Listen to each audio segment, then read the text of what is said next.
And this seems to be working too now. Working great. Alrighty.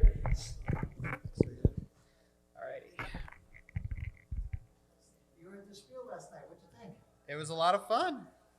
Looked like you guys, folks were having fun up there too. A lot of man hours went into that. I'll bet. Yeah, I'll bet. All right.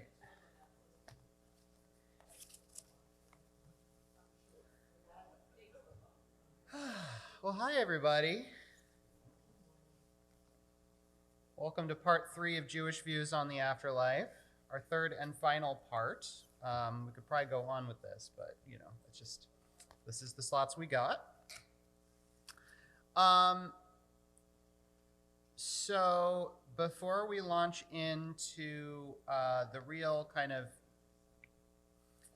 meat of what we're going to be talking about today, I want to just stop to here at this third lecture to do a quick kind of recap and survey back over what we've been looking at so far over the last 2 lectures, right?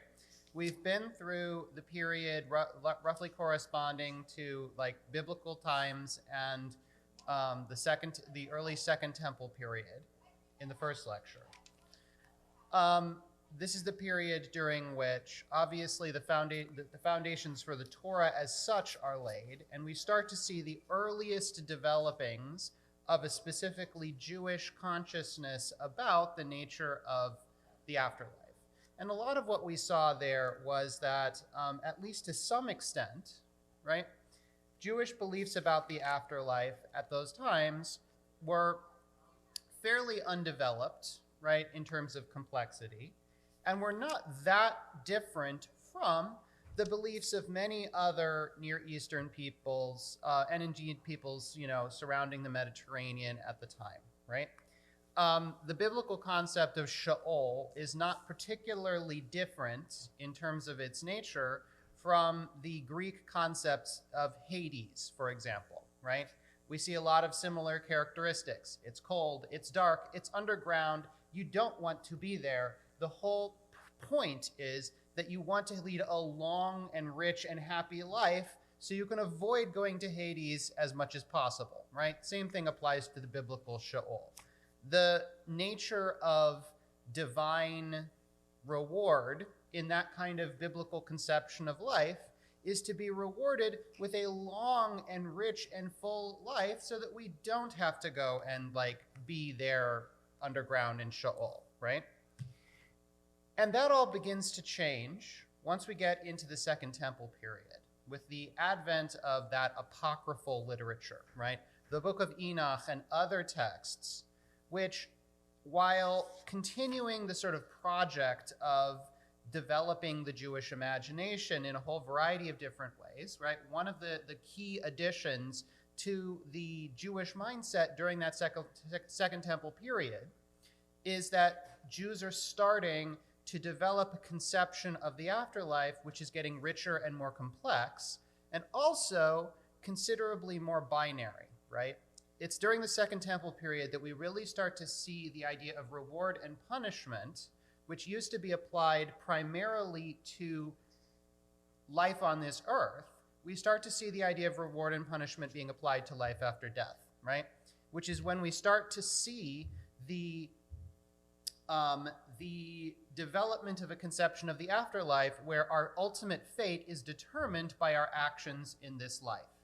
And that's the point at which these biblical terms, which originally are used for other things, start getting used to refer to afterlife phenomena, right? Particularly Gehenna, which, as we talked about earlier, was originally a term that was referred to a particular valley near Jerusalem where idolatrous and human sacrificing kind of practices used to take place, starts to mean not that particular valley, but a punitive afterworld where the souls of transgressors are sent to be punished after they die, right? And we start to see how Gan Eden, the Garden of Eden, right, which originates as the sort of mythical garden where humanity is created on earth, starts to take on the additional character of being a term that's used for the place where the souls of the righteous go to be rewarded in the afterlife, right? And so these terms, which initially are geographic, even if somewhat mythical, right, begin to morph until they are used in a Jewish context to refer to something that's not so much geographic as spiritual, right? These are the Jewish equivalents of English terms such as hell and heaven.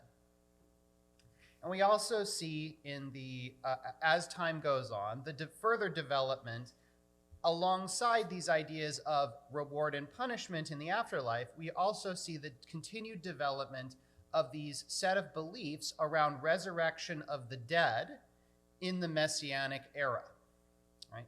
The idea that at some future date, when the Messiah comes and the world is fixed and redeemed and everybody, everybody is back, the warfare ceases and life is better, then God is going to resurrect the dead, and people will then again get to live life in a rich and happy kind of way, right? And that also is a form of reward and punishment after death. So these ideas have their earliest beginnings in biblical texts, but those biblical texts do not necessarily reference these ideas, right? They're referring to other things, right? But they get seized on and utilized in later generations as Jews come to develop a richer, more detailed, and more complex set of ideas about the afterlife. During the rabbinic period, this work continues, right? Specifically in the form of rabbinic midrash, which is a very rich literary genre of biblical interpretation where the rabbis take different aspects of biblical text and spin it out in order to develop more details, more ideas, more concepts from a specifically Jewish kind of perspective. And that literature of rabbinic midrash, the Aggadic literature, the literature of rabbinic lore and speculation, becomes extremely important to the further development of Jewish concepts about the afterlife. What we're going to be examining today is the way in which that groundwork of rabbinic ideas, which itself is built on a foundation of biblical ideas, gets further developed and elaborated on during the Middle Ages. The Middle Ages is a really slippery term when we're talking about historical periods.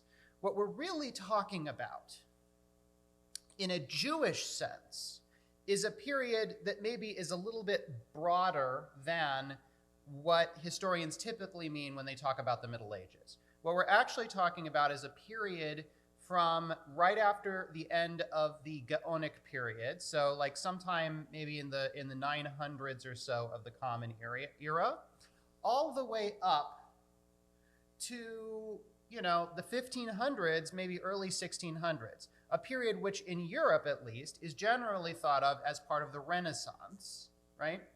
Jewish civilizational kind of mapping is always a little bit different from that of their Christian, contemporaries, in that Jewish civilization was operating on a somewhat different, historical set of influences when it came to the cultural development of Judaism.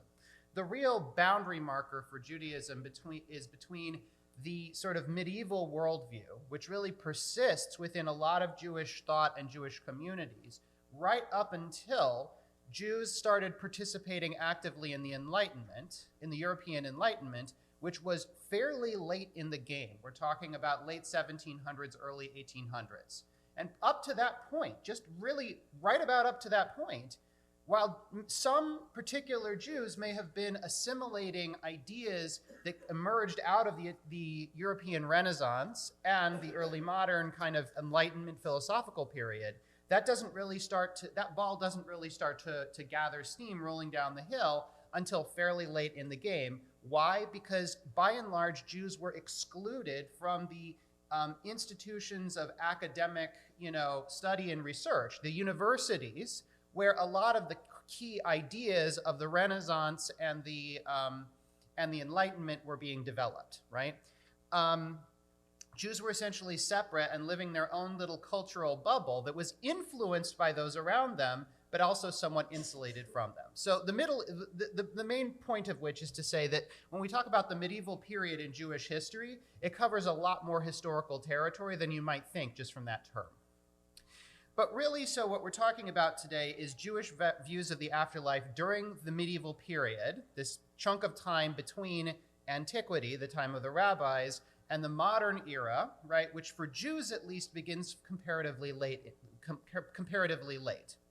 And during this time, when it comes to medieval text about the afterlife, we are essentially talking about three distinct streams. So one of those streams is what Simcha Paul Raphael, the author of the book that I've been using heavily for source material, Jewish Views of the Afterlife, which once again is an excellent source on this subject. What Simcha Paul Raphael calls visionary midrash. The second stream is what we might call medieval Jewish philosophy. And then the third stream is that of Jewish mysticism or the Kabbalah. So three main streams that we're going to talk about today, and I'm going to try and give you at least a good representative taste of all three of these streams, because all three of these streams are important and kind of feed into the sort of general kind of gestalt of Jewish views on the afterlife in the Middle Ages and subsequently. Each of these three streams has their own distinct concerns, their own perspective, their own audience, but none of these are operating in a vacuum. Proponents of these streams are aware of one another, and to an extent, they react to each other. Furthermore, they are all influenced by and reacting to the same set of rabbinic afterlife texts that we examined last time in class. And all three are, to some extent at least, influenced as well by developments in the Christian and Muslim communities among whom Jews were living and with whom they perforce had to deal, both as a source of new ideas and as a force of persecution and oppression, which also had its own impact on Jewish ideas about the afterlife. So of those three streams, the visionary accounts that we find in medieval midrash are perhaps the most straightforward because they represent essentially a further development of ideas, themes, and literary forms from the rabbinic period and before. What we see from the end of the Gaonic period on throughout the Middle Ages is the development of what Simcha Paul Raphael calls a more elaborate form of legendary midrash. These works are often longer than rabbinic midrash. They're more fully developed and richer in detail than their rabbinic precursors. Rabbinic midrash generally takes the form of collections, large collections of shorter teachings that tend not to have any definite connection to one another, except for the fact that they're all ultimately rabbinic interpretations of Scripture, right? But other than that, a collection of rabbinic midrash is essentially a grab bag of shorter teachings, maybe in some cases only 3 or 4 sentences, in other cases up to maybe a couple of paragraphs, but certainly not longer than that. And you've got huge collections of these that get assembled in the classic collections such as Midrash Rabbah, such as Midrash Tanhuma, that kind of collect the agadic teachings of the rabbis into this big bag that you can kind of sift through and pick and choose. But they don't necessarily have anything to do with one another. Medieval Agada, on the other hand, often involves longer texts with a more sustained narrative and a more coherent literary structure. So oftentimes you end up with these kind of narrative texts which incorporate ideas from this rabbinic midrash or that rabbinic midrash, incorporate them into some kind of narrative or literary structure, and then kind of fill in extra details in an imaginative way, right? And one entire genre of this kind of medieval legendary midrash that we find are texts having to do with life after death. There's an entire genre of texts that deal with visionary journeys into Gehenna, right? Into Gan Eden, right? where the protagonist, generally a rabbi, sometimes a historical rabbi, oftentimes at his own request, is brought by an angelic guide, or even like a friend who has passed on, who is brought by them on sort of a tour of the afterlife, where they get to witness and report on the sufferings of the sinners in Gehenna and the bliss of the reward of the righteous, of the tzaddikim, in Gan Eden. Common themes. There are a set of common themes that emerge in these particular stories. Especially when it comes to the Gehenna stories, there's generally a focus on punishments which are poetically appropriate to the specific transgression of the sinner. It's like that's the song from the Mikado, from Gilbert and Sullivan's operetta, the Mikado, right? Let the punishment fit the crime. That seems to have been a real popular kind of theme in medieval texts about Gehenna. As an example of this, I'm going to cite a passage from, this is from a medieval text referred to generally as Masechet Gehinom, the tractate on Gehenna, right? In which we find a representative piece of text here. Rabbi Yehoshua ben Levi said, "Once upon a time, I was walking on my way when I met the prophet Elijah. He said to me, 'Would you like to be brought down to the gate of Gehinnom?' I answered, 'Yes.' So he showed me men hanging by their hair. And he said to me, 'These were the men that let their hair grow to adorn themselves for sin.' Others were hanging by their eyes. These were they that followed their eyes to sin, and did not set the Holy Blessed One before them. Others were hanging by their noses. These were they that perfumed themselves to sin. Others were hanging by their tongues. These were they that had slandered. Others were hanging by their hands. These were they that had stolen and robbed. Others were hanging ignominiously. You can probably guess by this point what that's supposed to mean. These were they that had committed adultery. Others were hanging by their feet. These were they that had run to sin. He showed me women hanging by their breasts. These were they that uncovered their breasts before men to make them sin." You can kind of see how the medieval imagination operates in this regard, right?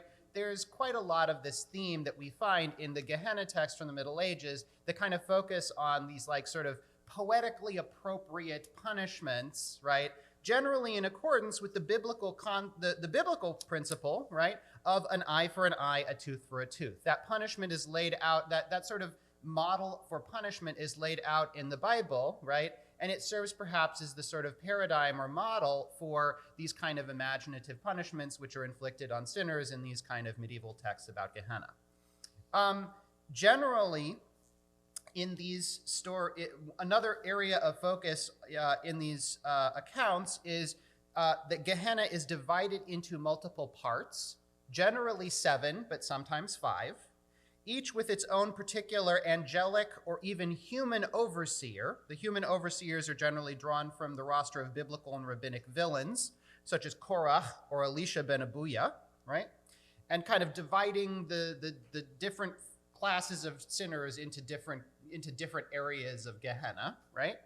And also we see a general theme of fire and snow as instruments of torture. In keeping with rabbinic teachings on the subject, the general imagination is that in addition to whatever other more creative torments are being inflicted, that it's generally fire and snow that are the main sort of elements of Gehenna that make it a not so great place to be. When it comes to the Garden of Eden, you find that also the Garden of Eden is generally divided into parts, usually 7, sometimes 5. And of course, you've got the attendant accounts of different classes of righteous souls who are housed in which different part. There's a general tendency in these narratives to kind of try and organize hell and organize heaven, right? And put different groups of people in different places, right? In this part of Gan Eden, that's where all the, the school children who were diligent in their study of Torah go. And in this part of Gan Eden, that is where all the righteous converts go. And in this part of, you get the picture, right? Also in these Gan Eden stories, you get imagery involving lots of gold and silver and precious stones, hyperbolic descriptions of beautiful and sweet-smelling trees, etc. These accounts of Gehenna and of Gan Eden alike are always highly sense-oriented. They tend to dwell on the sort of on sensory ideas about this is what the garden is going to be like, this is what Gehenna is like. The fire, the ice of Gehenna, right? The beautiful smells and lovely sights of Gan Eden, these are like real major sources of inspiration and areas of considerable elaboration in these texts. And both kinds of texts tend to involve descriptions of schedules, i.e. how the sinners are let off from punishment for Shabbat in Gehenna, what happens at different times of day, etc. Here's another example. I'm going to turn here real quick. So this is from a text called Masechet Gan Eden, the tractate of the Garden of Eden, which has kind of an interesting kind of variation on this theme of kind of daily schedules in the Garden of Eden. So this one is another one another one that's attributed to Yehoshua ben Levi. He's like the protagonist. He says, and every day, the Holy Blessed One creates for the righteous in Gan Eden 4 unique transformations in accordance with the phases of the day.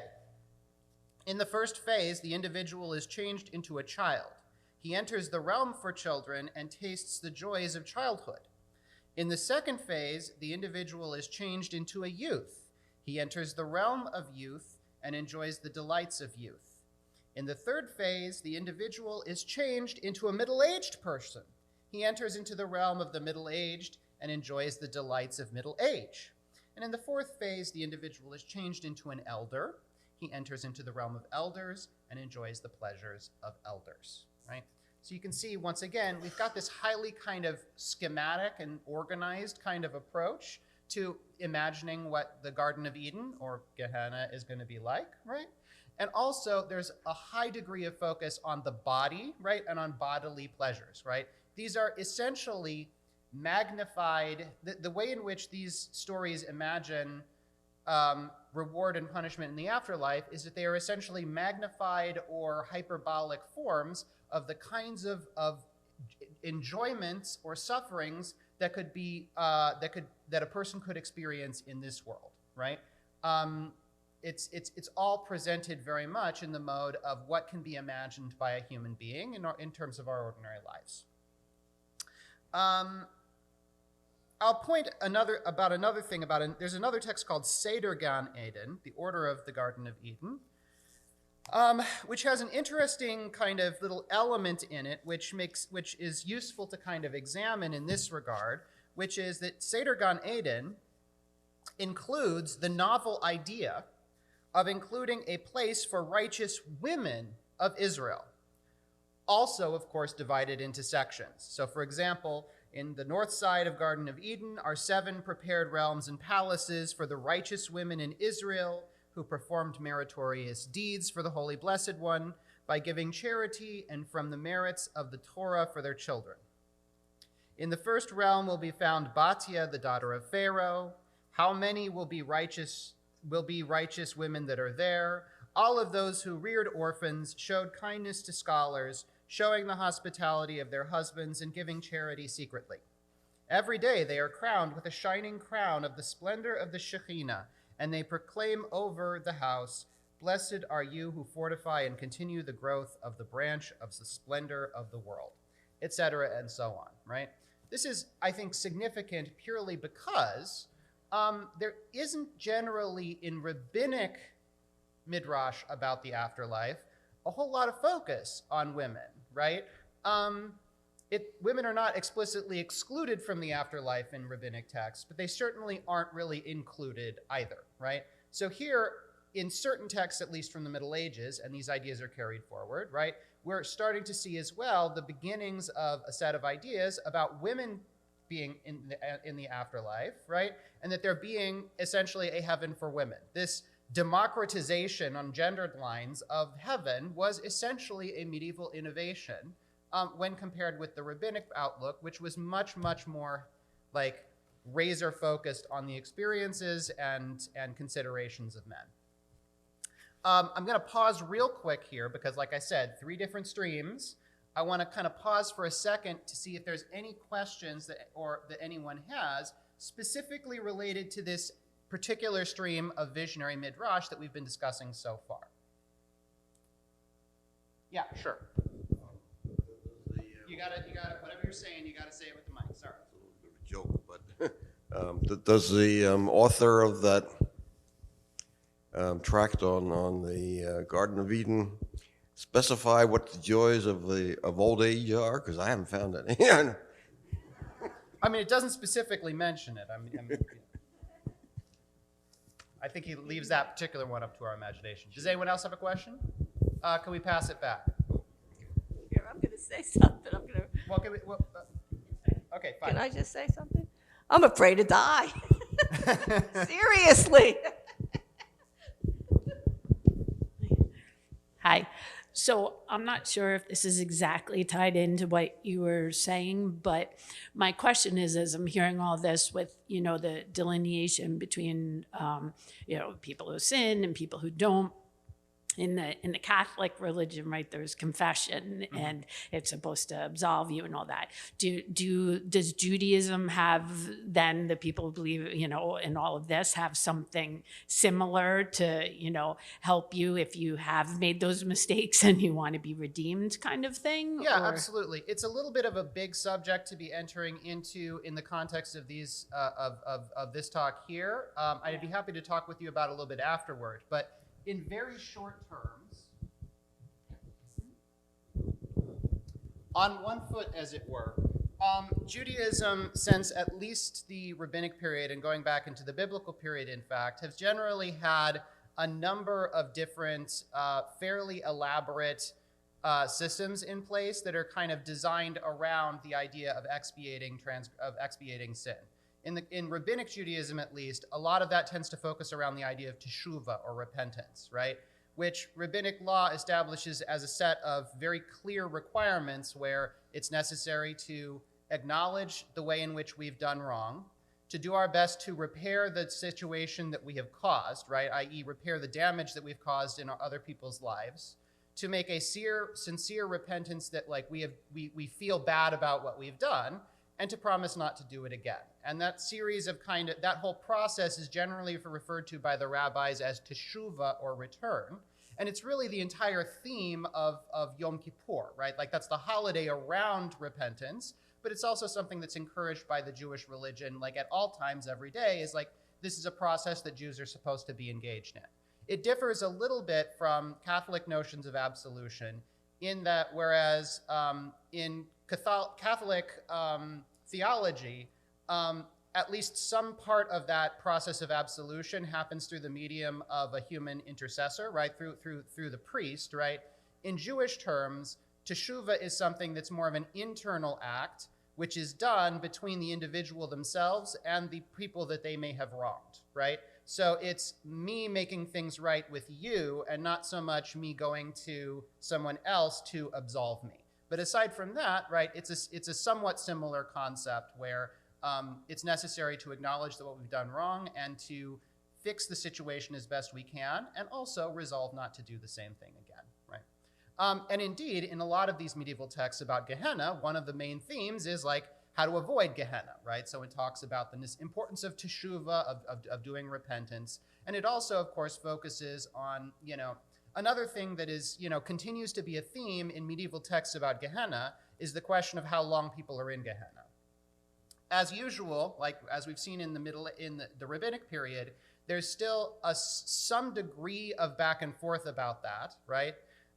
Some degree of variation in the different accounts, but by and large, the overall sort of consensus in the Middle Ages was about the same as what it was during the rabbinic period, which is the sort of idea that 12 months represents the absolute fixed term of a person's time in Gehenna, i.e. that no one is suffering in Gehenna for longer than 12 months, which incidentally leads into stuff related to the modern Jewish practice of saying Kaddish on behalf of our dead relatives, right?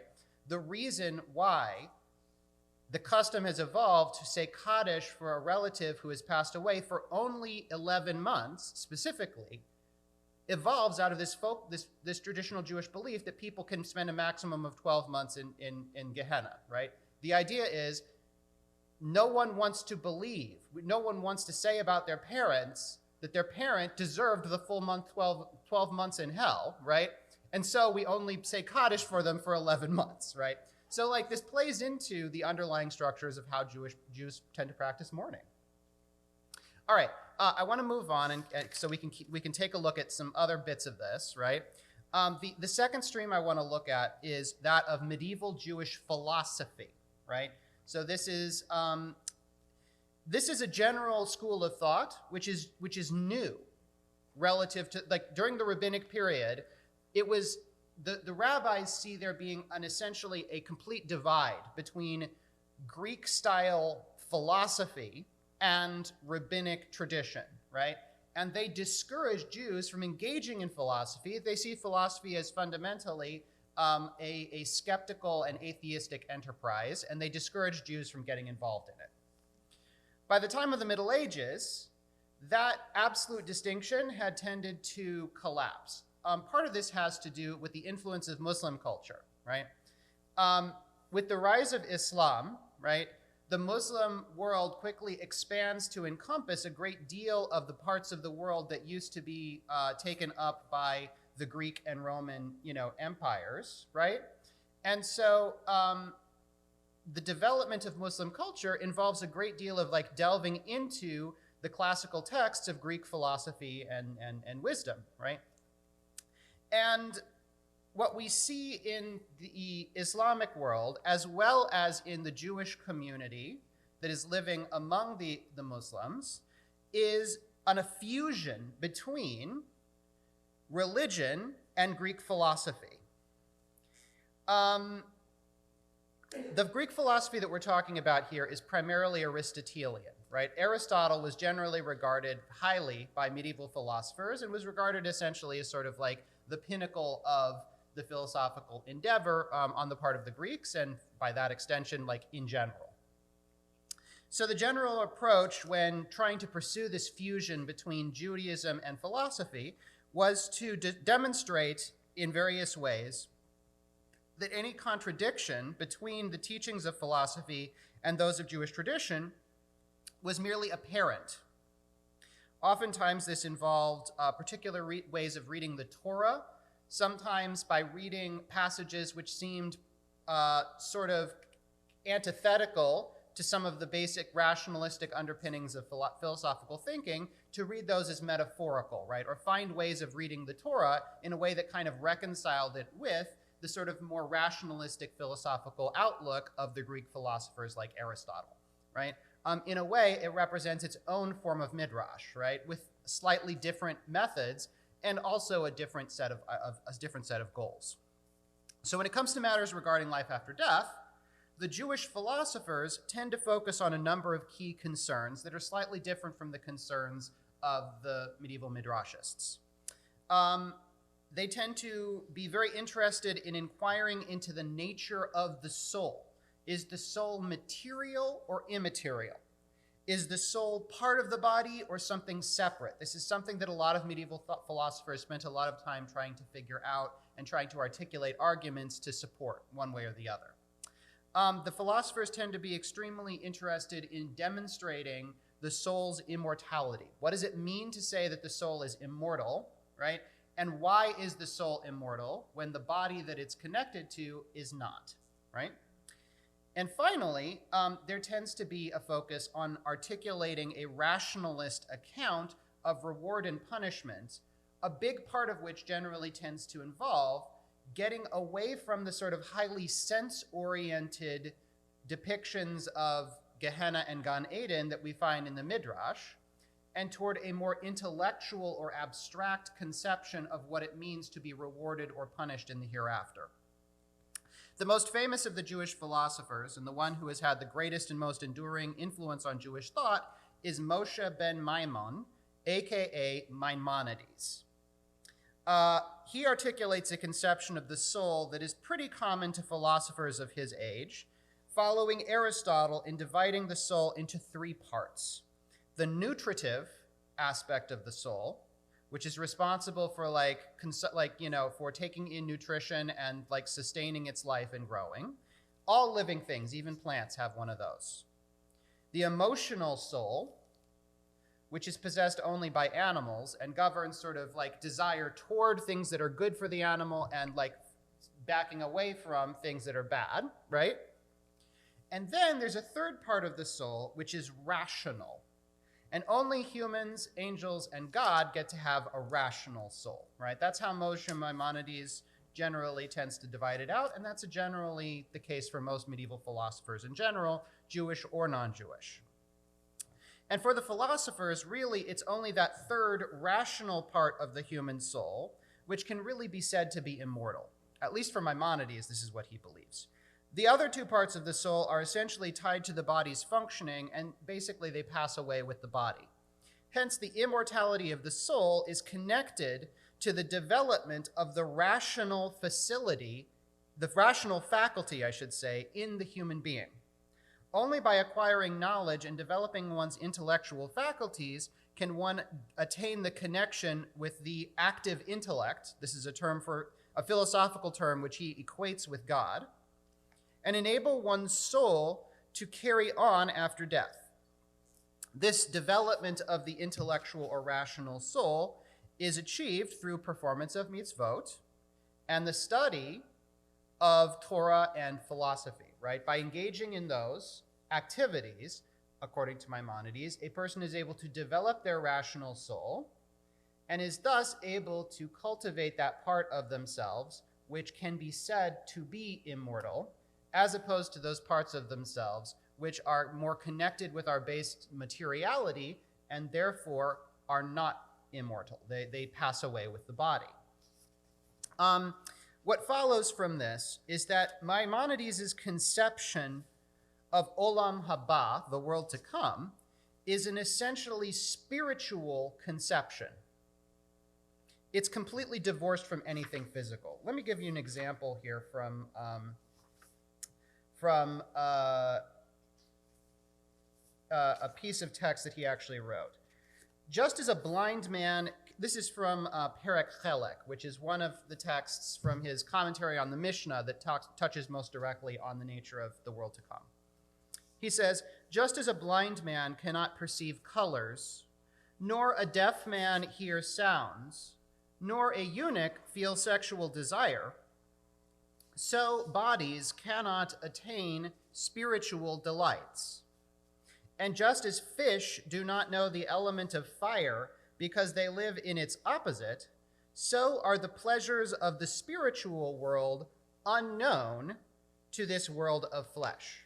In other words, from his perspective, the descriptions of heaven and hell that are totally focused on bodily pleasures, right? It's going to smell so good, it's going to look so good, right? Or it's going to feel so bad and hurt so bad, right? Those are not at all descriptions of the world to come, because from his perspective, the world to come is a purely spiritual phenomenon, right? And so the experience of it is a purely spiritual sensation and not something that can be described in sense-related terms. Here's another piece of text on the subject. As to the blissful state of the soul in the world to come, there is no way on earth in which we can comprehend or know it. For in this earthly existence, we only have knowledge of physical pleasure. But the bliss of life hereafter is exceedingly great and can only metaphorically be compared with earthly enjoyments. In reality, however, there is no comparison between the bliss of the soul in the life hereafter and the gratification afforded to the body on earth by food and drink. That spiritual bliss is unsearchable and beyond compare. If you have ever been told that Judaism does not really have a developed conception of the afterlife, and that Jews, quote unquote, do not really know what happens to us after we die, then what you have been told is essentially a filtering of this idea that's articulated by Maimonides, right? When I tell you he has got a significant impact on the subsequent development of Jewish civilization, I'm not kidding. And a lot of this has to do with the fact that those Jewish rationalists who were involved in the Haskalah, the Jewish Enlightenment, in the late 1700s and throughout the 1800s, right? A big part of their project was rejecting the more mystical and kind of imagistic elements of Judaism that had been extremely popular up to that time in favor of a more rationalistic conception of Judaism. And Moses Maimonides was generally held up as the absolute model and paradigm of the kind of Judaism that Jews in the modern rational scientific world ought to embrace, right? And so these ideas about how Jews don't really know what's going on in the afterlife, it's something that we can't really conceive of, and so we shouldn't really focus on it too much. These ideas are essentially Maimonides being reframed in a more modern context and like, you know, to kind of fit with the modern rationalists' kind of scientific point of view. So the other kind of element of this, right, which is kind of interesting, is Maimonides' conception of the intellectual or rational element of the human soul as the only part of us that is really capable of immortality, and the need for us to develop that rational soul in order to achieve immortality results in an interestingly simple conception of reward and punishment, right? What this essentially means is that for Maimonides, there is no Gehenna. No one is punished after death, because the reward for developing our rational faculties is that our souls carry on as immortal, experiencing spiritual bliss in our union with God. The punishment for failing to develop those rational facilities is that our rational minds are not developed enough to be immortal, and so they simply cease to exist. Let me give you this is, I think, maybe a characteristic example of this. This is also from this is from the Mishnah Torah, which is his sort of like extensive codification of Jewish law. The reward of the righteous is that they will attain bliss and abide in the state of happiness of Olam Haba. The punishment of the wicked is that they will not attain this life, but will be cut off and die. The severest retribution, beyond which punishment can no further go, is that the soul shall be cut off and not attain the life hereafter, right?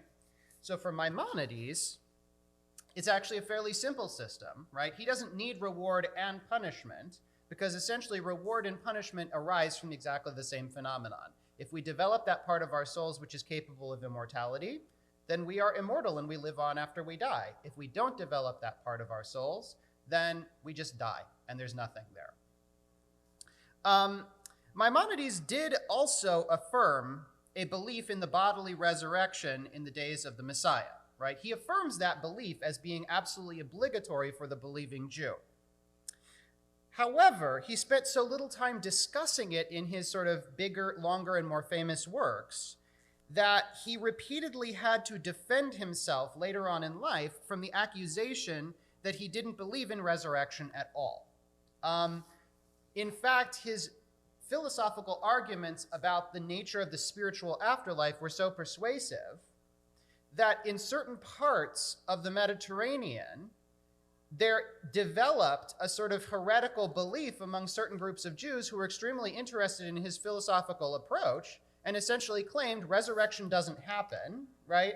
And it's all about the spiritual afterlife. And so later on in his life, finding out about this, Maimonides was forced to write a number of essays defending the idea of bodily resurrection against those who, in his mind, had misused his philosophical arguments to claim that resurrection was not actually going to occur. Just an interesting point. Let me check on my time here. How am I doing? I'm doing okay. We've got time for maybe one or two questions about Maimonides. We'll have a little bit more time for people who want to hang out when I'm done for like more in-depth questions, but I want to just leave it as at a couple questions here for now. Can we hand this back to Ova? Thanks, yeah, appreciate it.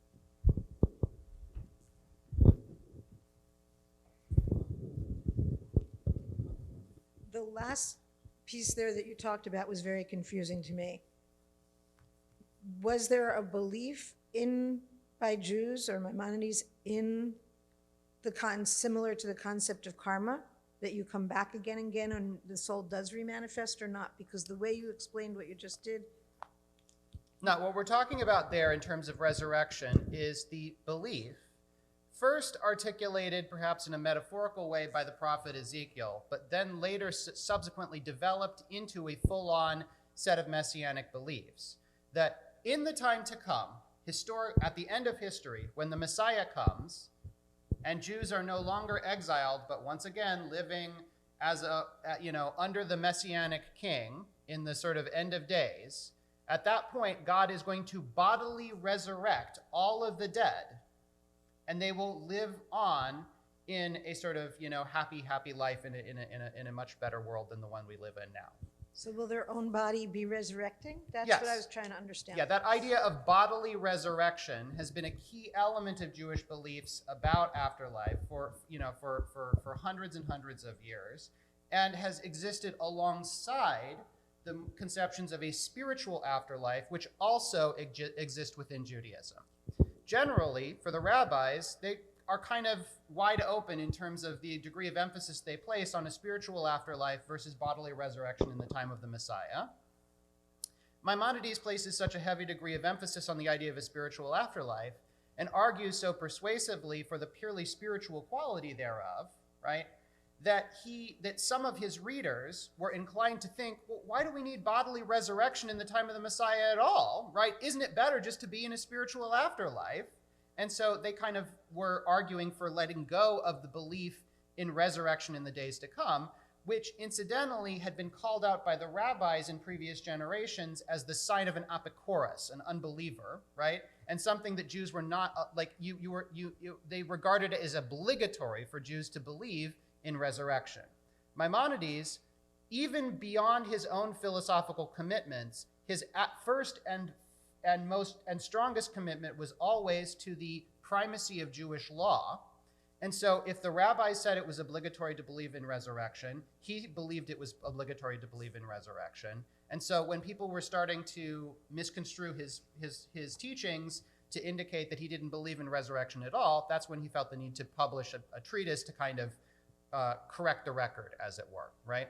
What he says is ultimately that God's resurrection of the dead bodily in the days of the Messiah does not fall under the purview of rational philosophy, because it's not something that can be demonstrated rationally.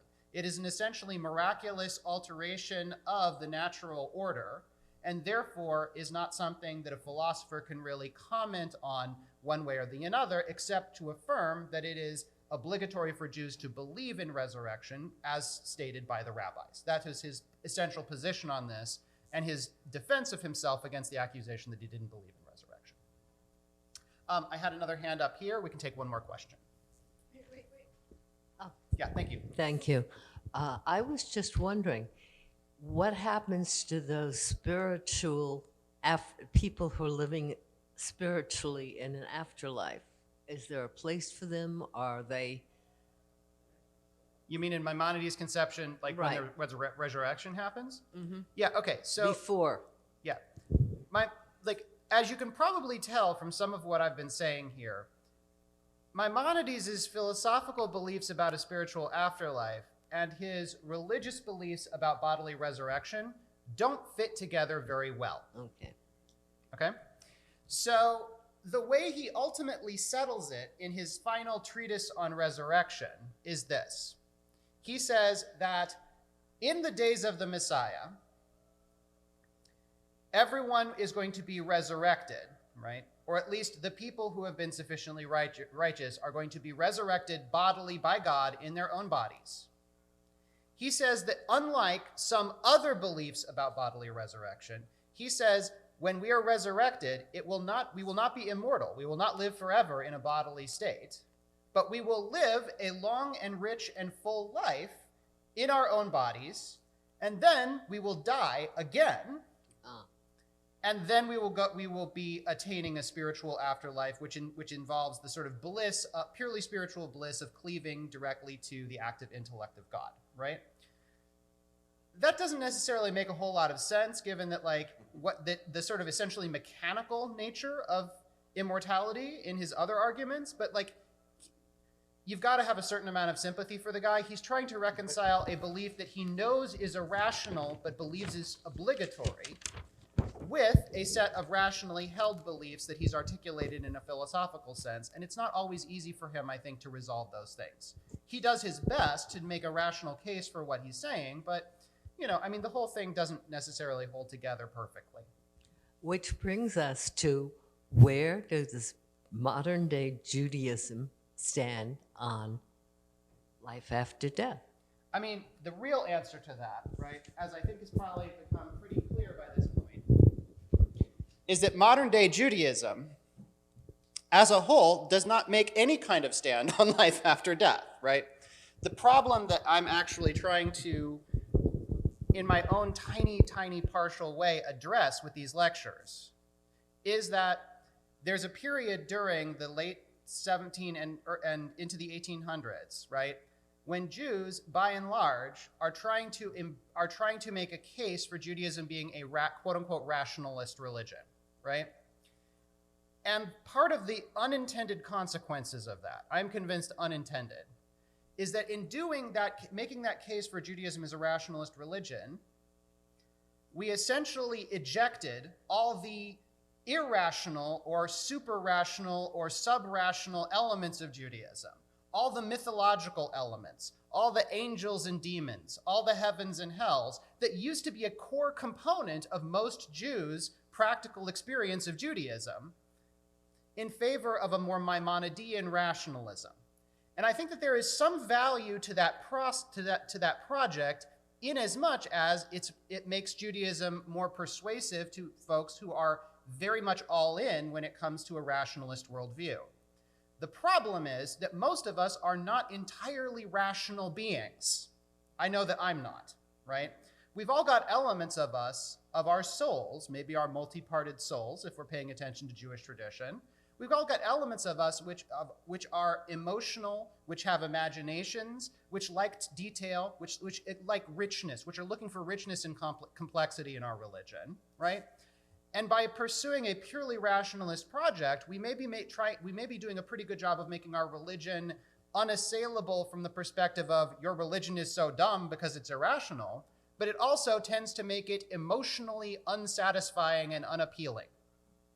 My argument, such that I have one for these lectures, is this: that ultimately we need to find ways to live with a certain amount of irrationality, right?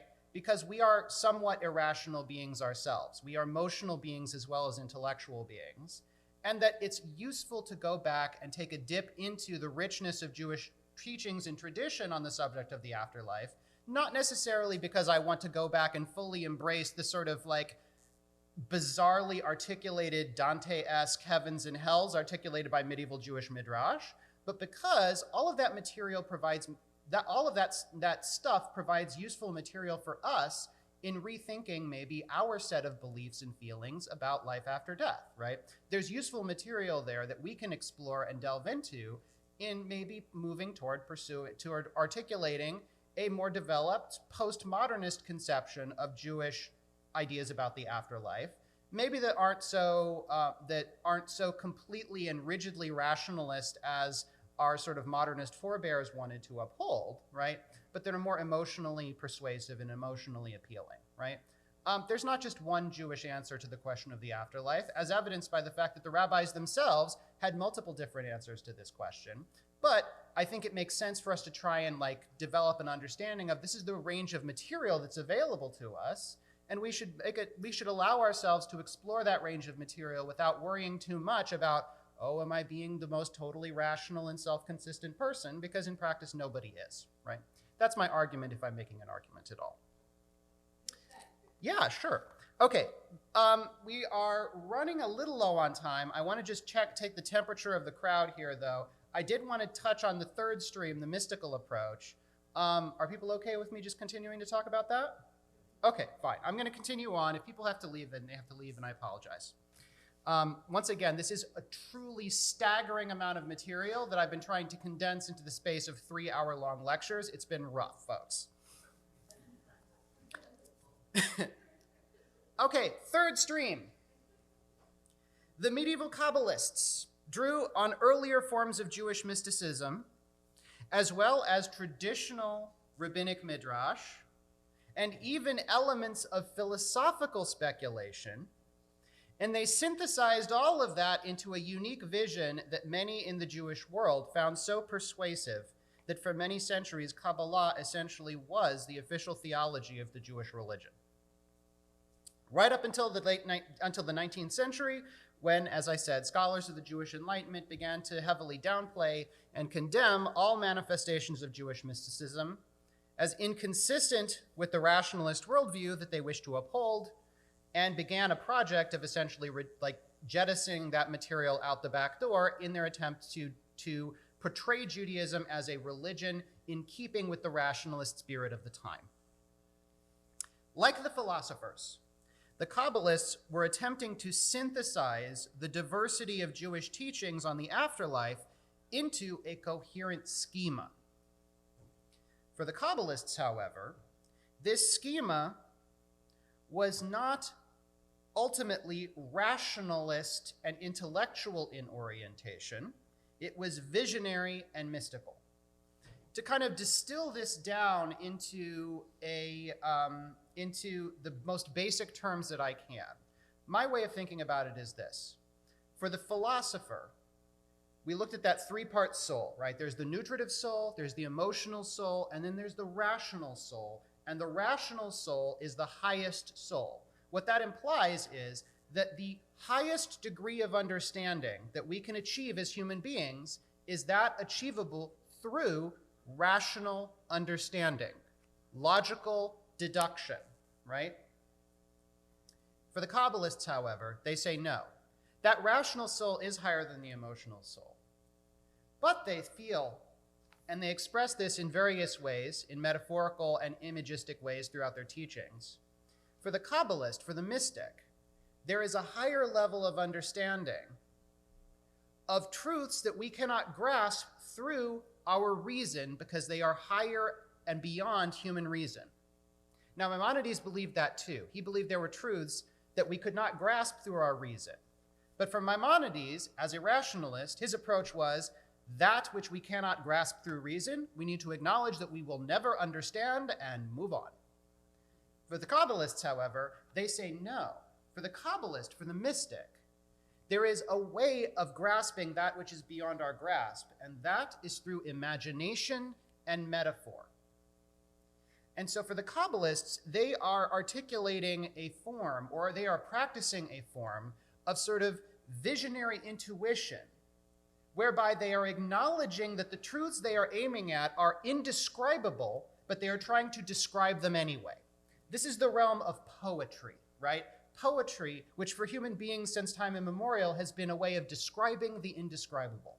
And that is ultimately what mysticism is a form of religious poetry, a form of getting at that which we can't understand by using metaphors and images of things that we can understand. Central to this approach, for the medieval Kabbalists at least, involved dividing God's various attributes into a structure of interconnected aspects called sphirot. All of these sphirot are united as manifestations of the one inscrutable divine essence known as Ein Sof, or the infinite, right? That's God as God is at home, right? But we don't know how God is at home. We only know how God manifests in the universe. And God's manifestation in the universe is not singular, it's complex. And so they divide those various ways of manifesting the divinity into different aspects, And they refer to those as sphirot. And those sphirot involve a rich and detailed interconnected structure. Each one of them has a particular function in the creation or maintenance of the cosmos, and they all relate to one another in various ways. Once again, I'm being extremely basic here in my trying to articulate the Kabbalistic point of view. It's a very complex set of texts and ideas. If you want to deeper delve into this, I teach a regular class on Kabbalah every Thursday afternoon at 3. So feel free to hop on Zoom for that one if you want to. You can send me an email, I'll get you on the list.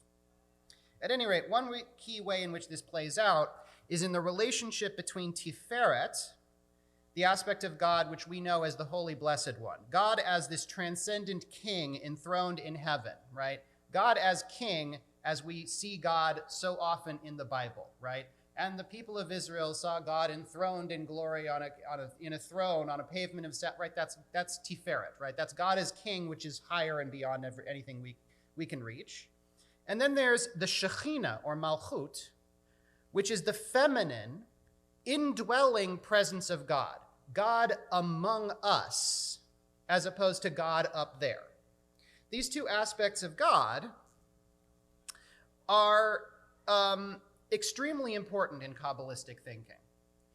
And the Kabbalistic explanation for exile of the Jewish people and for all the wrong things and brokenness in creation ultimately boils down to the separation between Tiferet and Malchut, between the Holy Blessed One and Shekhinah, in other words, between the king and the queen.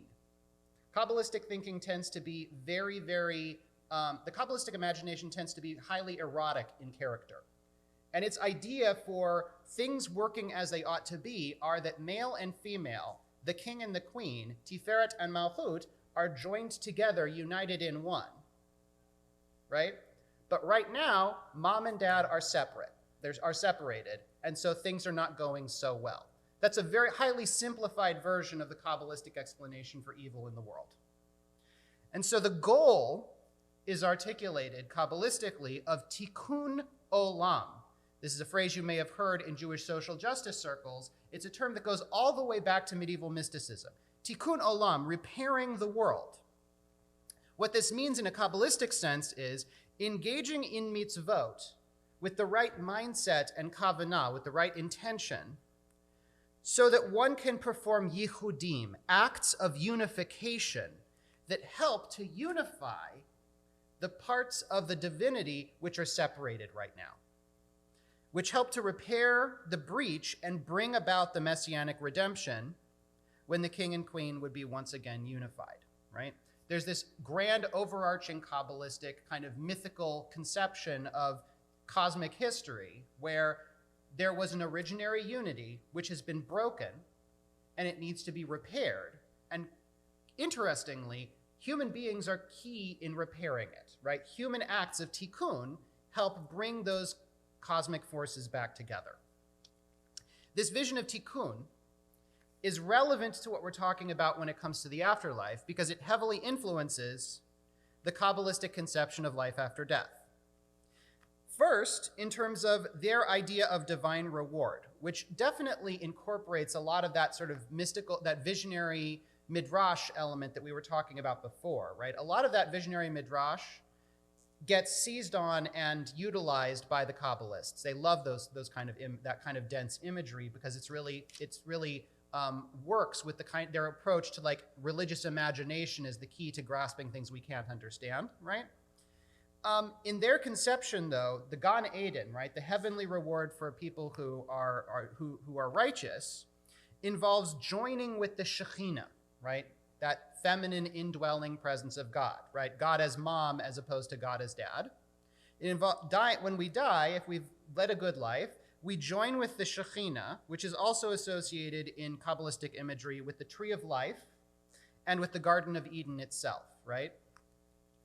And so the Kabbalistic conception of the afterlife is highly connected to this idea of Shekhinah as the sort of like feminine presence of God that is sort of like the part of God that is most closely associated with humanity, the part that we actually cleave and attach ourselves to.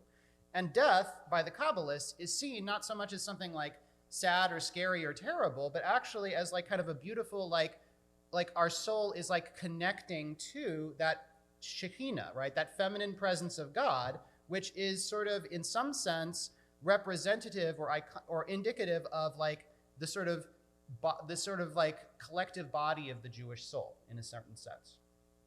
The other way in which this idea of tikkun plays a heavy role in Kabbalistic conceptions of the afterlife is with the introduction of a genuinely new afterlife concept, which is that of Gilgul HaNeshamot, the revolving of the soul.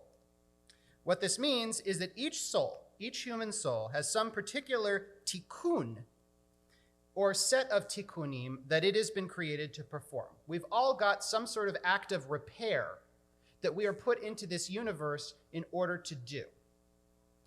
A soul that has not fulfilled all the tasks that have been set for it, when it dies, that soul is sent back to earth to be reborn in another body and another life, until it has managed to make the necessary tikkun that has been sent into the world in order to do, at which point the soul escapes from that cycle of rebirth and goes back to join Shekhinah, right, cosmic mom. Some Kabbalistic sages, right, as this developed in later centuries, some Kabbalistic sages were believed to have an almost psychic or prophetic power to look into the root of a person's soul and see what tikkunim that they had to perform based on what was going on in their previous lives, and sort of give that person spiritual homework that they had to do in order to do the right proper repairs so that they had kind of cleared off their sort of cosmic agenda, right? This was a whole like series of beliefs and practices that played an extremely important role in the way that some Jews were engaging with Judaism right up through the 1700s, in fact. Okay, so that's a little taste of Kabbalistic teachings and how they are related to Jewish ideas of the afterlife. I want to open it up now for as long as people want to like hang out here and have questions. We've been through 3 different ages of Judaism, right? We've looked at quite a lot of Jewish teachings regarding the afterlife, from the biblical to the Kabbalistic. This is your time if you've got any lingering questions that you'd like to ask. I'm here. I'll stick around for a little while. People who have questions, or feel free to ask. Can I actually ask for a volunteer to be my mic manager, to be like passing around the microphone for people? All right, Tova, you got it. You are our mic manager for this morning. All right, Mike. Rabbi, I have a question. Hi, yes. Regarding the speculation of the medieval rabbis. The medieval midrash that we've done. Right. Yeah. How much would you Ooh. That's fine. It's a little switch on the bottom there. Not on the bottom, but like toward the bottom of the...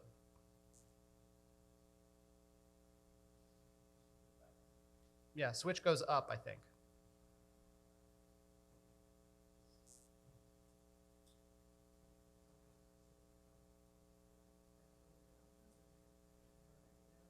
Here, let me try and grab it here.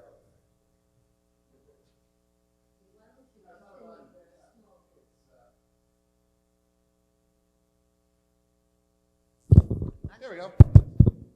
All right, we're good. Sorry, folks. All right. How much would you speculate that these medieval rabbis believed this, or was this sort of an intellectual and emotional game they were playing? I don't think I see it as an emotional game, as a game so much as, here's how I see it, right? In a sense, this is the popular fiction of the medieval era, right? In our own times, we tend to engage in a lot of fiction which is clearly highly imaginative and speculative. I'm thinking about like fantasy and science fiction books and movies, right? no one believes that like all of those things are actually real, right? But they spark our imaginations in ways that are extremely appealing and engaging, right? And also, they tend to revolve around themes that can be deeply meaningful for us now in our own lives, right? One way of thinking about like the sort of highly detailed and gory descriptions of Gehenna in medieval accounts is to like compare them to like a lot of like modern horror films, right? And they're doing a lot of the same stuff for people that modern horror films are doing for us. They are intensely cathartic. They enable us to like engage with those like kind of feelings of like vicarious horror and like, oh my God, right?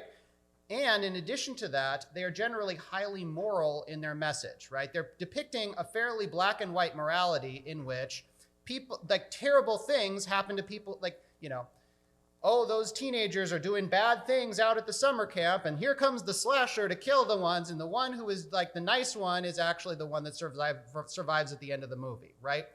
Like a lot of horror movies are essentially morality plays, right? In highly graphic terms. That's what they're doing for us on some level. And I think that a lot of these these medieval stories are kind of like that, right? I absolutely think they were incorporating elements that like a lot of Jewish people at the time believed.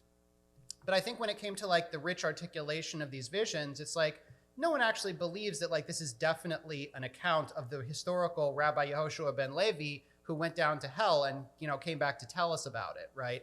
What it is it's a kind of it's engaging the popular religious imagination in ways that support and uphold the prevailing moral order as it was articulated within Judaism at the time. And I think that's its real function, right? People are engaging with this as maybe, like some people might have been engaging with it as like, hey, maybe this is true, right? But I think on a broader level, it's sort of like, these are interesting ideas for people to imagine. It was interesting, it was fun for people to like tell stories about it. And it happens to uphold this sort of basic kind of framework of rabbinic morality, where you're rewarded if you do righteous things like perform mitzvot, and you're and you avoid doing wrong things because you're afraid you're going to get punished for it, right? So yeah, I'm not sure that like when it comes to the visionary midrash, I think that to some extent this was seen as like plausible on some level, at least by people, right? It's it's evoking a set of beliefs that were pretty common for Jews at the time. But I think beyond that, it engages with that sort of imaginative faculty, right, in a way that is supportive of the moral order. And in that regard, we can maybe look at it as like meaningful to Jews of the Middle Ages in the same way that the Lord of the Rings is meaningful to us now, even though we don't actually believe in Tolkien's sort of like framing narrative that this is actually the secret prehistory of the past of the world that we live in, right? We don't believe that that's true, but that doesn't make the stories not meaningful to us. I think some of the same thing could be said about some of these kind of like really wacky, elaborate descriptions of the afterlife that we find in medieval accounts. I just have one question. You bet. I just want to ask, is my rational soul like a gut feeling? Because sometimes you get a gut feeling to do something and it's very overpowering. Well, I can't really speak to that definitively, but I would say that for Maimonides, at least, your rational soul would be in some sense the opposite of that, right? Opposite. For Maimonides, our feelings are like a lower part of ourselves, like the animal part of ourselves. And our rational selves are the part that can like look at the evidence, analyze the reasons, and come to a conclusion based on the available evidence, right? That's the philosophical or rationalist conception of that sort of higher soul. I can't tell you that like that's definitively the highest part of ourselves, because I'm not necessarily making a case for like philosophical rationality, but like for Maimonides at least, gut feeling does not play into it. It's not an intuitive quality, it's an intellective quality, and it has to do with our ability to look at the evidence and come to correct conclusions based on rational principles. Oh, thank you. Sure. Let's pass it forward. Yeah. I just want to make one comment. I study Torah like a crazy person. I'm obsessed with it. I don't read Hebrew good, but I study the English part of it, and I've learned the whole religion through it. And I even said to Ed, we were talking because I said I got to go to temple next week because we're starting Leviticus, and that's one book that I'm trying to put my head around, the animal sacrifices. And Sure. so is there any merit? I guess according to I can't even say the name, Maimonides, that's somebody like me who's always studying Torah would go to according to his, would. Sure. So, Yeah, I want to be clear here. I definitely don't want people to come away from this feeling that like the ultimate standard according to which I want to live my life is Oh, what no, it Maimonides, isn't. like it's not a what would Maimonides do kind of situation. But absolutely, Maimonides regarded Torah study as an absolutely key and vital part of developing that higher rational intellective capacity that would, in his mind, lead one's soul to immortality and joining with God. because I just wanted to say one, then Ed is going to talk a second. We were in Chabad for many, many years. And I remember Rabbi Bergstein, he knew that I studied Torah, and he always used to say, we had a class there, I'm studying extra Torah, and good luck is finding my way. So I said, people, I don't have good luck, but I study Torah. Just study Torah because you want to do it, So anyway. Yeah. I'll say the other fillip about this with regard to Maimonides is that I want to make really clear is for Maimonides, it's not studying Torah is important and great, but also for Maimonides specifically, it's not just about studying Torah. It's also about studying mathematics, Oh, I about can't studying do that. science. I can't do that. Right. It's about studying the world, right? Because He that does. also is the development of our rational capacities because God created the world. And so studying the way that the world is put together will inform us about how God's mind works, right? For Maimonides, at least. One Ed, simple why don't you talk into the mic, Ben? I can't see. Thank you. I have only one simple. What is your take on the Song of Songs? What about it? Well, you're coming right back at me. I figured that. The dialectic is beginning. I've always was fascinated, and I look in a traditional Orthodox siddur.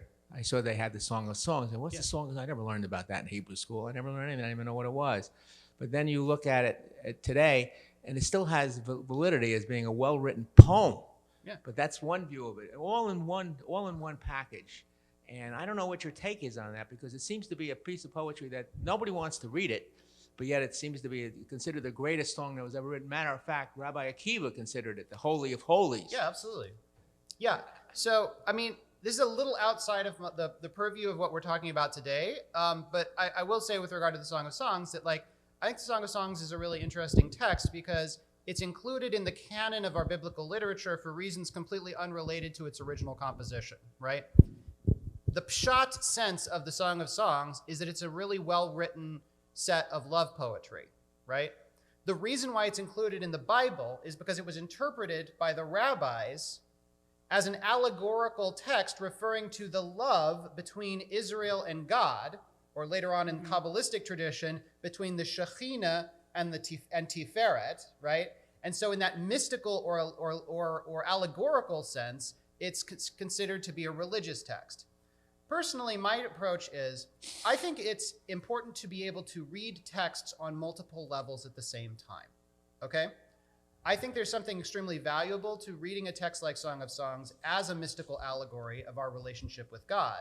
But I actually also want to make the case for reading the Song of Songs as erotic poetry, right? I think that we can do both of those things, and that holding those different there's a tendency sometimes in some manifestations of Orthodox approaches to teaching Torah to want to collapse those levels, right? To say the Song of Songs actually is nothing but the allegory, and please do not pay attention to the erotic poetry behind the curtain. Right. My approach is the mystical allegory is absolutely important, and that is absolutely part of the text, the way that we have come to read it as Jews. But I'm also making a claim for the importance of reading it as straight up erotic poetry, right? Because that also is because romantic love can also be a way in which holiness manifests in our lives if we're doing it, in a conscious and spiritual way, right? So my argument is that I argue always for a postmodernist, supra-rationalist approach to the text, which is we should recognize that the texts are historical texts written by human beings and like articulating a particular human position in a particular culture at a particular time. We should recognize that fact and never lose sight of it, but we should also make ourselves emotionally open to being affected by the text in various profound ways, right? Because ultimately, right, God is manifest in all kinds of ways in the universe, right? And we are able to access God through our rational facilities, but also through our intuitive and emotional capacities. That all of those are ways of experiencing and connecting with God, and that we lose something important if we try to collapse it into only one perspective, right? The value of the idea of the multi-part soul is precisely that it enables us to appreciate that we don't have to look at any one thing in only one way, and that the more richness and complexity, the more contrasts and differences that we can find in terms of the different ways in which we're reading or understanding any one thing, the richer, the more developed, the more integrated and whole we are going to be as human beings and as Jews. So like, I absolutely love the book, the Song of Songs, right? But I advocate for reading it in a way that acknowledges all of its different aspects, from the like original like sense of being like beautiful erotic poetry to like a historical sort of allegory for Jews and our relationship with God, to the Kabbalistic mystical kind of union of the Holy Blessed One and Shekhinah and how we're play into all of that mix. I think all of those are wonderful perspectives, and we should hold all of them in our minds at once, ideally, when we're engaging with the text, because the more lenses we have, the more angles that we have, right, the closer we get to actually like saying it's not like, you know, it's not a snake and it's not a tree and it's not a hose and it's not an umbrella, it's an elephant, right? But the only way you get that is by looking at it from lots of different perspectives, right?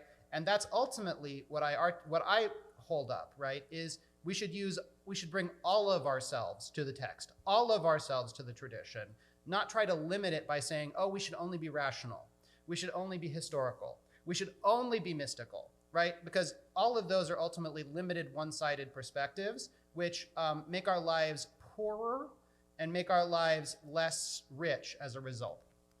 Okay. That was wonderful, and I think I almost forgot my question, but Sorry. because no, I mean I agree with you very much on what you just said, but while we were talking about that Maimonides had to stick to the idea of that we will be raised again in the Sonic times and so forth, I kept thinking about when we bury people, we tend to put them in a pine box because they go from ashes to ashes, you know, dust to dust kind of thing.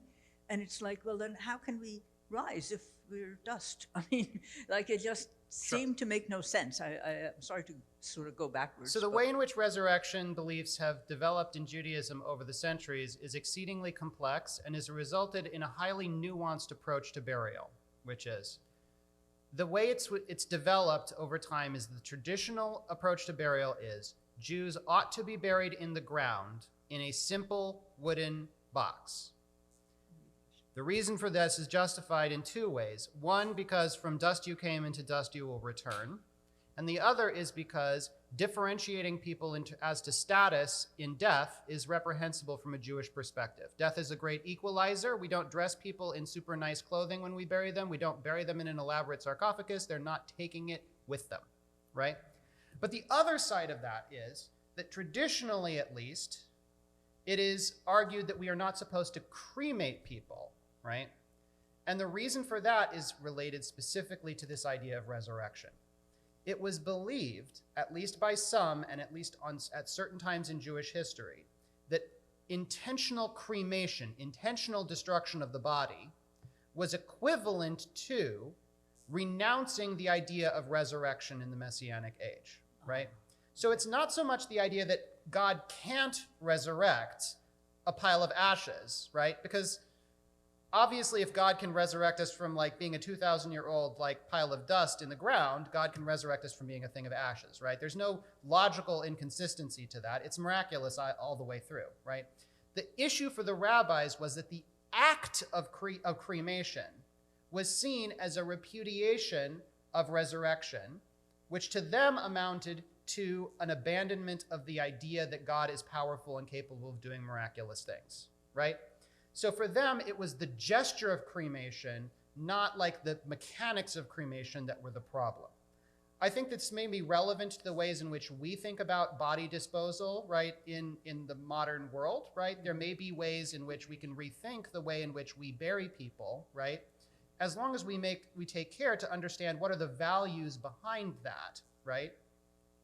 And also we can ask I think it's a totally valid question to ask ourselves in the modern day is like, to what extent is the idea of bodily resurrection like actually an active and persuasive, emotionally, spiritually persuasive idea to us today, right? Just because the rabbis felt it was mandatory doesn't necessarily we have to feel like it's mandatory today, right? But if we do feel like it's mandatory to believe in resurrection, then I think that alters, that is going to have an impact on the way that we relate to burial. And an act of burial is an act of communication, just like every other manifestation of human culture, right? And what you're saying with your death can be extremely important, right? It's the same reason why Judaism does not have a high opinion of committing suicide as a valid option, right? Because it's the same kind of thing. It's the idea of expressing despair or a lack of belief in God's power to sustain and uphold us, right? The same set of ideas are in play there. So that's really what's going on with cremation is it's not the idea that God can't resurrect ashes. It's the idea that asking for our bodies to be burned after we die is essentially a way of saying, I don't believe that God can resurrect the dead, so just cremate me to show everybody that.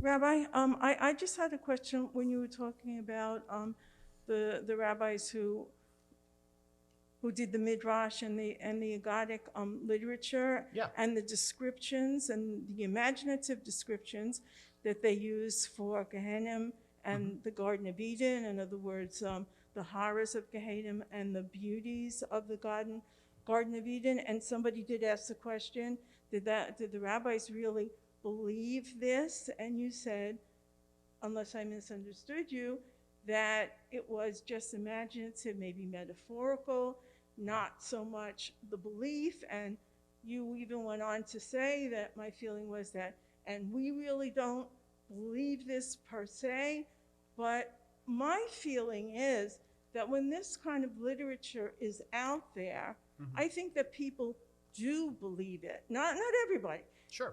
And it's such a slippery slope with that kind of, when you read that kind of literature, where the slippery slope is that you can go into such fundamentalism and end up with such a repressive society. So that is, that's where my feeling was going. No, yeah, when you were talking about that. Yeah, that's a good point. And here is here's an opportunity for me to articulate another point of another principle of mine when it comes to my approach to religion. And you can share this or not share this as it's persuasive to you or not. But my general feeling when it comes to a religious text is some people, like the modernist approach. I always talk about how I've got a postmodernist approach to religion, not a modernist approach. The postmodernist approach, when it encounters a religious text, the real primary point of anxiety is the thing that this text is saying true? Right? Is this true or is it not? And I think that that's maybe not the right question to ask about a religious text, because different people are going to encounter a religious text and read it on different levels, right? Some of us may encounter it as allegorical, some of us may encounter it as literal. It depends on our level of sophistication and the degree of other intellectual commitments we have, right? I think it's okay for different people to read the same text with different levels of truth content in their assumptions, right? That for me isn't really the real issue. The real question we ought to be asking is not, is this text saying true things? It's whether the text is saying things that are morally right. Right?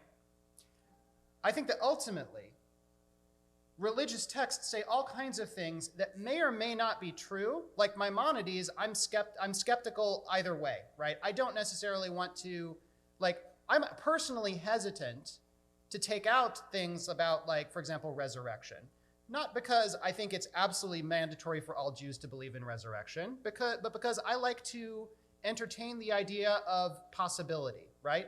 Maybe God can resurrect the dead. I don't know. That would be cool if God could, right? All the people who have died unjustly in this world, Jews and non-Jews, I love the idea that maybe God could somehow resurrect us and those people would all get a chance to live the lives they didn't get a chance to live. I don't know if that's true or not, but the way that I think about it, it feels right to me. Whether it's true or not, it feels like a right thing because of the way in which it connects with an idea, a sense that I have about justice and what would be justice and just and right in this universe, right? Whether it's true or not. I think the real question we should be asking ourselves about religious texts isn't whether they're true or not, but are the things that they are telling us, are the stories that they are weaving for us, are they good and right? Do they support our highest moral aspirations, or do they not? And on that score, I feel like the medieval midrash has a highly mixed report card. On the one hand, I think there is something right in the idea of a conception of the afterlife that involves reward for doing good deeds and punishment for doing bad deeds. And I think there is something morally right in imagining an afterlife in which those who are being punished do not get punished eternally, but only for some limited amount of time, after which the purification has happened, the punishment has occurred, and they can then go on to their just reward, right? I like those ideas. What I don't like about medieval midrash is its high degree of ethnocentrism. What I didn't really go into in too much detail, because we didn't really have time, is that a lot of those medieval midrashim about Gehenna are very interested in talking about all the different groups of non-Jews and where they are in Gehenna. And there's very rarely, sometimes there's a sense that even they get out of Gehenna after a period of time, but sometimes not, you know? That has a lot to do with the relationship between Jewish people and their non-Jewish neighbors during the Middle Ages, you know, many of whom were persecuting them, the Jews, right? Revenge fantasies are natural, but I still to this day believe that they are never right. So when it comes to that aspect of the Jewish imagination, that highly ethnocentric idea that sort of like ultimately reward is for the Jews and punishment is for everybody else, feels really reprehensible to me as a modern and in terms of my own moral sentiments and moral commitments, right? So like in that sense, it's not a question about is this text true or not. It's about is this thing that the text is saying, does it satisfy my sense of rightness or not? And I think that's the real question we should be asking about these texts. And I think most of these texts on that score, right? Sometimes, yes, they're right, and sometimes, no, they're right, and most of the time it's a complex mix of the two, right? And I think being able to selectively dip into these ideas without necessarily saying like, yes, let us go for everything that this text tells us, morally right or morally wrong, right?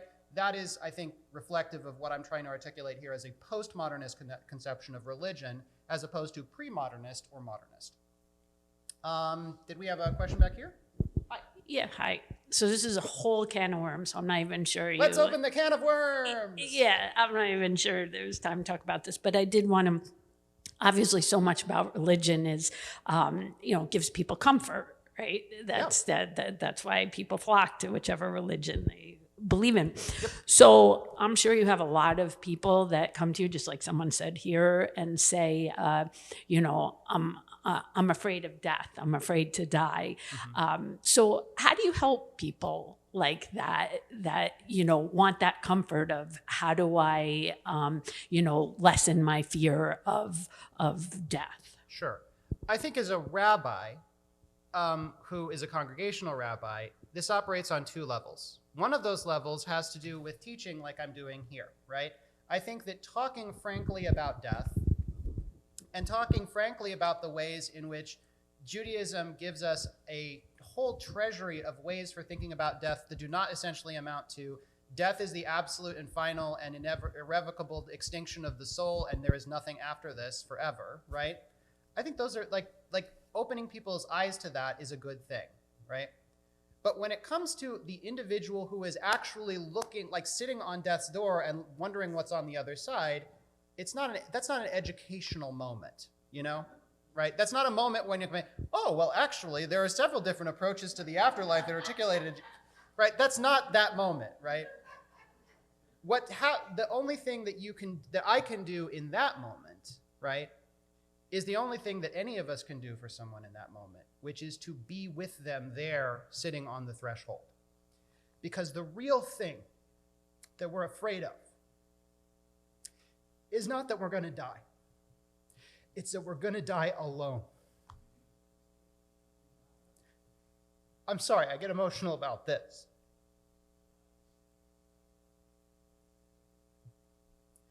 The most important thing that you can do for somebody who is afraid, who is not sure what is happening to them or what is going to happen to them, is to be with them and make sure that they understand that they are not alone. And that is, I think, a real big part of what underlies all these teachings about the afterlife, right? Is that essentially they amount to a whole grab bag of different ways of articulating the same basic idea, which is we are not alone. Even when we think we're alone, we're not. And I think that that is the underlying truth that supports both the sort of academic intellectual work we do of exploring the range of Jewish accounts of the afterlife, right? Which all ultimately amount to different ways of articulating the same basic idea of there is something we are connected to and that we will continue to be connected to no matter what. And the practical side of like shepherding people through that terrible, frightening transition, right? To remind people that they are not alone, that this is not going to be a terrible experience for them, and that you have them and that you are holding their hand. That's all we can really do for people in that moment.